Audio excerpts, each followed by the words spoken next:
안녕하세요, 여러분. 저는 68살 석진수입니다. 오늘 아침 동네 뒷산을 오르며 지나온 세월을 곰곰이 돌아봤습니다. 35해 동안 한 직장에서 묵묵히 일했고 퇴직 후엔 새벽 산책길에서 이제야 좀 숨 돌리겠구나 싶었죠. 그런데 이상하게도 마음 한구석이 자꾸 허전하더군요. 그 허전함의 정체를 한참 생각하다 깨달았습니다. 바로 사람이었습니다. 휴대폰엔 여전히 수백 개의 연락처가 남아있고 책장에 꽂힌 명함첩도 먼지만 쌓여가는데 정작 전화 걸어 반갑게 이야기를 나눌 사람이 손에 꼽히더라고요. 오늘은 이 허전함의 진짜 얼굴, 노년의 인맥이라는 허상에 대해 솔직히 이야기하려 합니다. 오늘 끝까지 함께해 주시면 여러분 마음에도 조용한 깨달음이 남을 거라 믿습니다.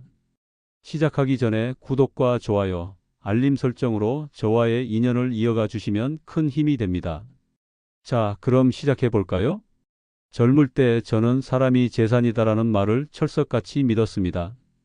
회식 자리에서 명함을 주고받고 명절이면 거래처에 선물을 챙기며 늘 사람 곁에 있으려 애썼죠.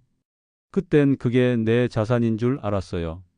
전화벨이 쉴 새 없이 울렸고 점심 약속은 몇 달치가 빼곡히 차 있었습니다.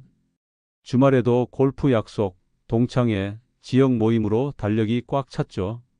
그때만 해도 내 인맥이 이렇게 든든한데 뭐가 걱정이야? 하며 뿌듯했어요. 동료들과 술잔을 기울이며 미래를 약속하고 후배들이 형님이라 부르며 따르는 모습에 가슴이 벅찼습니다.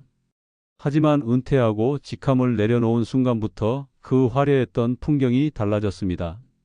전화벨이 서서히 잦아들더니 몇 달 지나지 않아 휴대폰이 고장 난 줄 알 정도로 조용해졌습니다. 명절이면 쌓이던 선물 상자는 더 이상 오지 않았고 연락처에 저장된 이름들은 점점 낯설어졌어요. 그제야 깨달았습니다. 사람들이 만난 건 제 인격이 아니라 제 직함과 그 뒤에 있던 유용함이었다는 걸요. 은퇴 후 얼마 안 돼 고향 친구들과 자주 모였던 때가 있었어요. 처음엔 정말 반가웠죠. 오랜만에 만난 얼굴들, 학창 시절 이야기를 곱씹으며 형님 잘 지내셨어요? 하던 그 분위기가 참 따뜻했어요. 술잔을 기울이며 추억을 나누고 서로의 근황을 물으며 웃음꽃이 피었죠. 하지만 시간이 지나니 그 웃음 뒤에 숨은 계산기가 보이더군요. 누군가는 퇴직금으로 뭐 하실 건가요? 라며 넌지시 묻고 또 다른 이는 연금은 얼마나 나오시나요? 하며 밑밥을 깔았습니다. 모임이 끝나고 계산서를 들여다보면 어쩐지 제 몫이 많아지더라고요. 한 번은 제가 건강 때문에 모임에 빠졌는데 단체 채팅방에서 형님 요즘 왜 안 나오세요? 라는 말 대신 다음엔 어디서 모일까? 하는 대화가 이어지더군요. 그때 문득 부산에서 음식점을 하다 건강 문제로 가게를 접은 윤진태 형님 이야기가 떠올랐습니다. 가게가 잘 나갈 땐 매달 모임이 열렸고 친구들이 형님 가게에서 보자며 몰려왔지만 간판을 내리자마자 단체 채팅방이 순식간에 고요해졌다는 그분의 말이요. 내 가게가 보고 싶었던 거지 날 보고 싶었던 사람은 없었어. 그 한마디가 가슴에 콕 박혔습니다. 저도 비슷한 순간을 겪으며 그 씁쓸함을 온몸으로 느꼈어요. 모임에 나가 계산서를 쥐고 서 있다가 문득 내가 왜 여기 있는 걸까? 하는 생각이 들더군요. 여기서 잠깐 여러분도 스스로에게 물어보세요. 내 곁에 있는 사람들이 나를 보고 있는 걸까? 아니면 내가 가진 걸 보고 있는 걸까? 젊을 땐 인정받고 싶어서, 중년엔 비교당하기 싫어서, 노년엔 외로움이 무서워서 억지로 관계를 붙들고 있지 않았나요? 예의와 체면 때문에 불편한 자리에 몸을 끌고 가며 마음 한편으론 눈치를 살피고 있지 않으신가요? 그 마음 사실 우리 자신도 잘 알고 있죠. 저도 그랬습니다. 모임에 나가면 웃으며 오랜만이에요 라고 인사했지만 돌아오는 길엔 공허함이 밀려왔어요. 왜일까? 그건 우리가 사람을 만난 게 아니라 이익의 그림자를 마주했기 때문입니다. 웃음 뒤에 숨은 탐색, 따뜻한 말 뒤에 깔린 계산. 그걸 알면서도 그래도 사람은 만나야지 하며 스스로를 밀어붙였죠. 하지만 그럴수록 마음은 더 무거워졌습니다. 노년의 만남이 힘든 또 다른 이유는 체력입니다. 약속을 잡아놓고도 당일 아침이면 다리가 뻐근하고 속이 더부룩해 오늘은 그냥 쉬자는 생각이 간절해요. 하지만 사람은 만나야 산다는 강박에 억지로 나가면 돌아와서 이틀은 파스 냄새를 풍기며 침대에 묶여 있어야 하죠. 대전에 사는 김정복 선생님 이야기가 떠오릅니다. 70대 초반까지 주 3회 모임을 다니던 사교왕이셨죠. 건강에 자신감이 있었고 사람은 사람 속에서 살아야 한다는 믿음이 확고했어요. 그런데 무릎 관절이 나빠지고 소화도 안 되면서 점심 한 끼가 사흘치 피로로 돌아왔습니다. 병원에선 활동을 줄이라고 했지만 선생님은 나가야 산다는 고정관념을 버리지 못했어요. 그러다 어느 날 점심 모임 후 길에서 탈수로 쓰러지셨고 응급실 침대에서야 만남이 날 살리는 게 아니라 죽이고 있구나 하셨습니다. 그 이야기를 들으며 저도 속으로 고개를 끄덕였어요. 저 역시 비슷한 경험을 했거든요. 예전엔 모임에 나가면 몇 시간이고 수다를 떨며 기운을 얻었는데 이젠 한번 나갔다 오면 며칠을 회복해야 했어요. 체력과 시간을 쥐어짜며 지키는 관계가 과연 누구를 위한 걸까? 우리 스스로 답을 알고 있죠. 더 아픈 현실은 정말 아플 때 찾아오는 침묵입니다. 수원에 사는 이정근 선배님, 서기관까지 지내신 분이 뇌경색으로 쓰러지셨을 때 처음 사흘은 병실이 북적였습니다. 동기, 후배, 지역 인사들이 줄을 지어 찾아왔죠. 형님, 빨리 나으셔야죠 하며 꽃바구니를 놓고 간 이들도 많았어요. 하지만 재활이 길어지자 발자국 소리가 뚝 끊겼어요. 한때 형님이라 부르던 이들이 단체 채팅방에서조차 그의 이름을 잊더군요. 결국 선배님은 조용히 방을 나왔습니다. 아픈 순간 인맥은 안개더라는 그 한마디가 얼마나 무겁게 다가왔는지 비슷한 경험을 하신 분들은 아실 겁니다.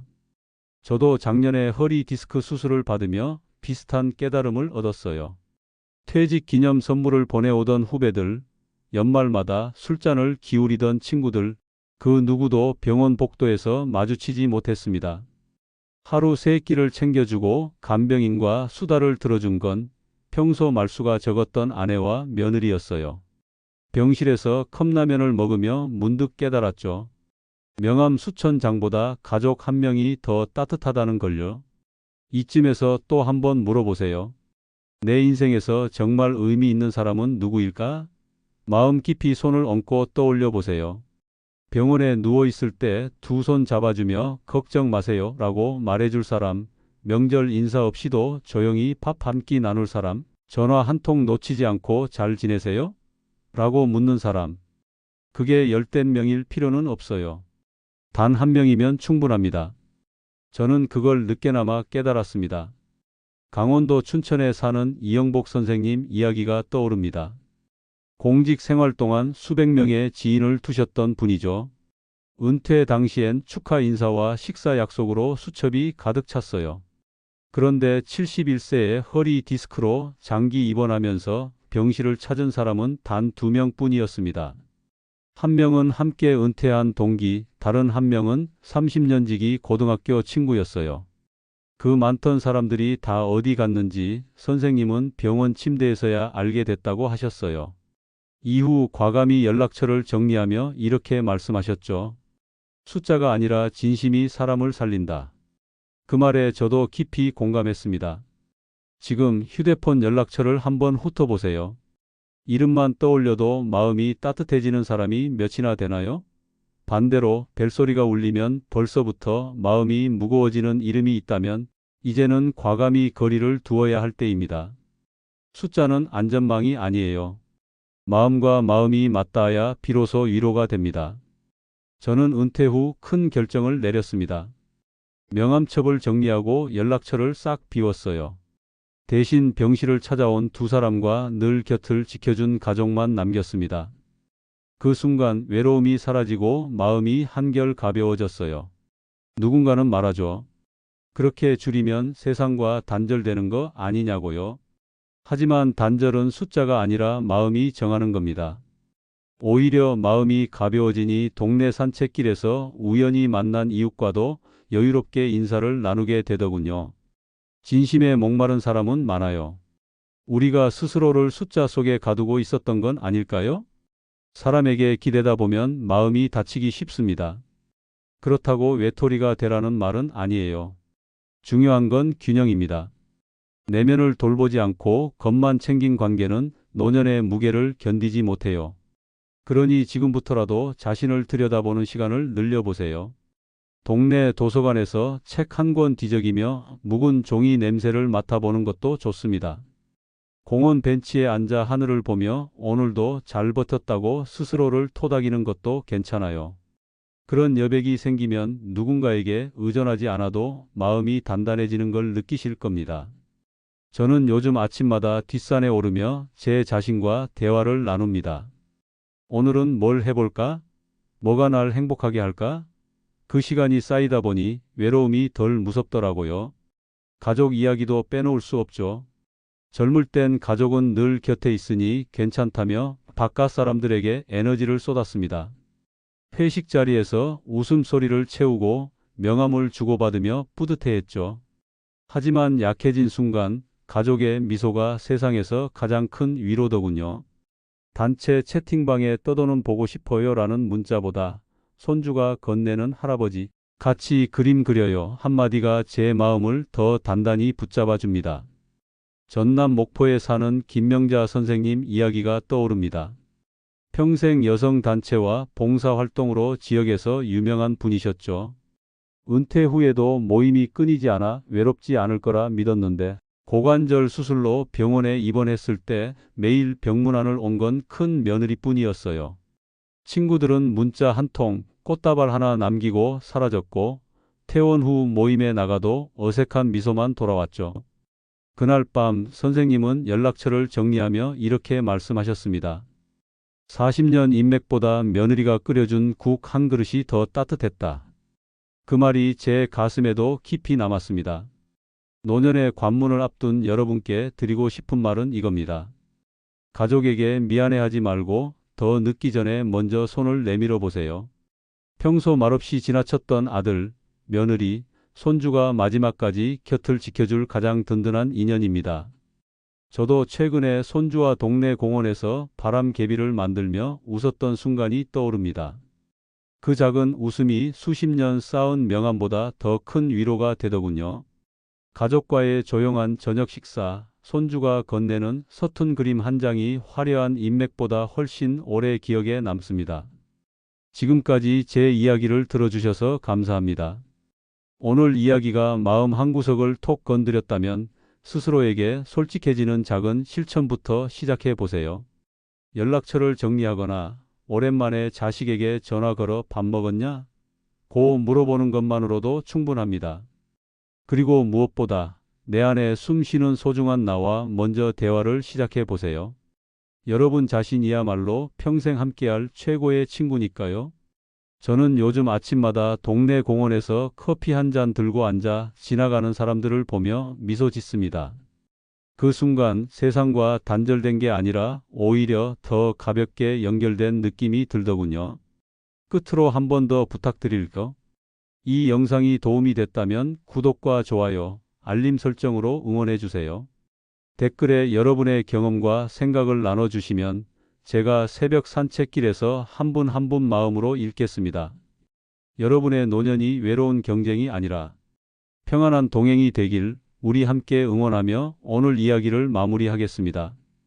늘 건강하시고 마음만은 언제나 푸르른 청춘이 되시길 바랍니다. 감사합니다.